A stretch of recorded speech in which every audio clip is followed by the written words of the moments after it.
E aí, pessoal, tudo bem? Vamos começar a nossa aulinha? Qual vai ser o foco hoje? Domínio morfoclimático. Hoje a aula, eu quero que você preste muita atenção. Pega o teu caderno, já tá com o caderno, né? Porque tu é bisurado, meu parceiro. Você tá comigo. Então pegou o caderno, não pegou? Vai lá, bisonho, eu vou te esperar. Tá no ônibus, tá no trem, tá a cavalo, tá no jegue.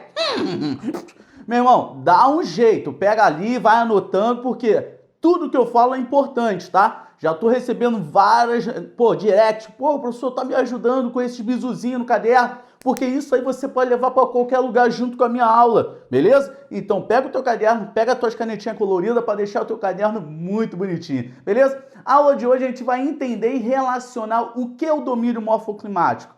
Por acaso, você sabe o que é o domínio morfoclimático? O domínio morfoclimático, junto com biomas, é o assunto que mais caiu na sua prova. Alguns professores, alguns cursinhos aí vão falar que é a mesma coisa. Não é a mesma coisa. Se você parar para pensar e pegar as últimas questões da prova da ESA, você vai ver que tem em torno de 13 questões de vegetação e domínio morfoclimático. Então você tem que ter a esperteza, a malícia de entender quando é domínio e quando é bioma. Bioma é só vegetação, característica da vegetação. Se é alto, é baixa, ou rasteira, tem folha, não tem folha, é latifoliada, não é latifoliada, é característica. Bota no teu caderno aí.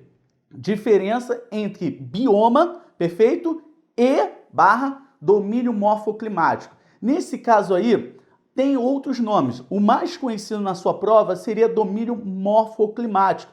Mas como a gente trabalha com referência de 3 livros na sua bibliografia, o principal é domínio morfoclimático, mas anota aí o outro nome. Pega aí. Domínio morfoclimático, o outro seria domínio morfoclimobotânico, tá? Que é do Demétrio. O Demétrio dá essa referência, porque se cair esse nome, você pode falar, eu não estudei. É a mesma coisa que morfoclimático, perfeito? Então você vai botar ali diferença entre bioma e domínio morfoclimático. Como eu já falei, puxou a setinha? Bota em bioma. Característica da fauna e da flora, perfeito? Alguns livros, mas na sua prova não cai a fauna, cai mais a flora, tá? Agora, domínio morfoclimático, bota a setinha.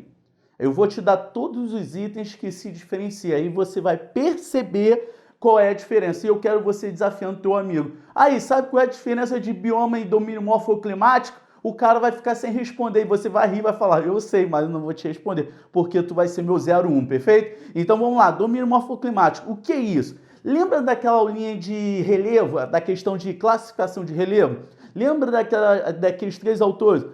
Quem é o primeiro? Tio Haroldinho, Azem Absaber e Jurandir Rossi. Essa classificação de domínio morfoclimático, ele vem a partir de 1965, com Azem Absaber. Por quê? Quando ele vai fazer a análise do domínio morfoclimático, ele vai fazer uma análise de fatores. Ele vai analisar todos esses fatores e vai classificar os domínios morfoclimáticos. Perfeito? Vamos lá repetir? Vamos de novo? Bioma, característica da flora. Lembrando, vai falar se ela é alta, de grande porte, médio porte, pequena, se tem vegetação rasteira, arbustiva, se é simplesmente o tamanho da árvore. Então ele vai falar características. Domínio morfoclimático, ele vai pegar vários outros atores, né, agentes, que vão influenciar na sua formação, perfeito? Anota aí, pegou o caderninho? Puxa a setinha especial, bota a primeira característica aí, estrutura geológica, perfeito? Lembra que a gente já estudou sobre estrutura geológica? Estrutura geológica, dobramento, bacia sedimentar, lembra disso? Então você vai perceber que nesse conteúdo, presta atenção, que nesse conteúdo a gente vai estudar quase a junção de quase todo o assunto de geografia física, mano. Então essa aula é muito maneira porque você vai entender diferenciar domínio morfoclimático de bioma e ainda vai fazer uma mini revisão de todos os assuntos. Olha como é tão foda esse assunto aí. Então estrutura geológica, botou? Puxa outra setinha aí. O segundo setinha seria o quê? Relevo. Qual é o relevo predominante no Brasil? O relevo predominante seria qual? Planalto, 64% do nosso relevo. Lembra que a gente falou isso? Nossa classificação, nosso relevo está em 3. Depressões, planalto e planície. Caraca, é mesmo, né, Johnny? Já estudou isso naquela aulinha de relevo. Olha como você vai usar todos os assuntos anteriores para inserir nesse assunto. Esse é um dos assuntos mais completos da ESA. Mas não fica desesperado, não. A gente vai papirar cada um dos assuntos, perfeito? Terceira setinha, bota aí. Clima.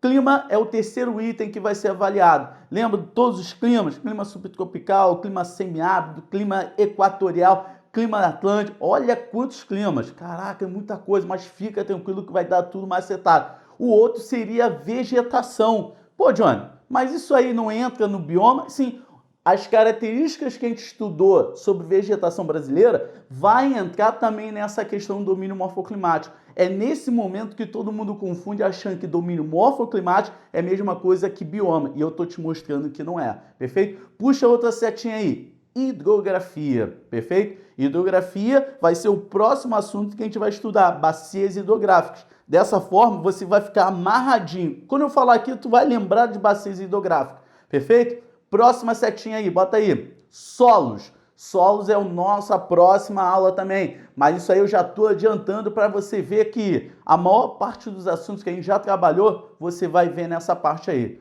Tranquilo aí, sargento? Tranquilo, sargento? Dá aquela respirada, agora vira a página no caderno e vamos começar aí. Então, o que acontece? Dentro da classificação do Azim Saber, em 1965, ele usou todos esses critérios. Depois de pegar esses critérios todos, analisar todos esses que a gente definiu, a gente chegou num ponto final. Ah, meu Deus do céu, caraca, deu trabalho, é claro. Mas no final, todo o trabalho de Azim Saber, ele classificou o Brasil com 6 unidades de domínio morfoclimático. Nesse caso aqui, seria o domínio amazônico, perfeito? É o primeiro domínio que ele fez a classificação. Depois seria o Cerrado Brasileiro. Aí seria mais o terceiro, marés de morro, tranquilo. Quarto, seria qual aqui, ó? Domínio das araucárias, perfeito? Assuntinho que cai bastante, hein? Domínio das araucárias. Agora, domínio da caatinga, tranquilo? E a questão das padarias, tá? Pradarias, não é padaria do seu Manel, não. É pradarias, também conhecido como conchilas, perfeito? E por último, que seria para finalizar, seria a faixa de transição. Dentro desses domínios aí, os únicos que a gente não trabalhou em vegetação foi o quê? Marés de morro, questão e faixa de transição. Todos esses aí a gente estudou. Se você mandou muito bem em biomas, caraca, tu vai se dar muito bem, porque a gente vai pegar a característica da vegetação e de todos os outros elementos que a gente já estudou. Perfeito? Deu aquela respirada? Vamos tranquilo? Então a gente pega aí desses assuntos que a gente pegou. Fechou? Tudo bem? Então a gente fecha esse bloco, perfeito? Para que você respire, você observe a tua folha, a folha que você fez a anotação. E eu quero que você questione você mesmo. Eu entendi? Agora fala sozinho. Qual é a diferença entre bioma e domínio morfoclimático? Continua, tá quase. Isso aí, tá quase. Mas você vai melhorar. Então a aulinha agora, você vai parar, vai respirar e eu quero que você mesmo fale sozinho qual é a diferença entre bioma e domínio morfoclimático. Só depois que você entender quais são os critérios utilizados para a definição dos dois assuntos que são muito importantes para a sua prova, que você vai apertar o próximo play. Perfeito? Então, lembre-se, juntos somos mais fortes. Brasil!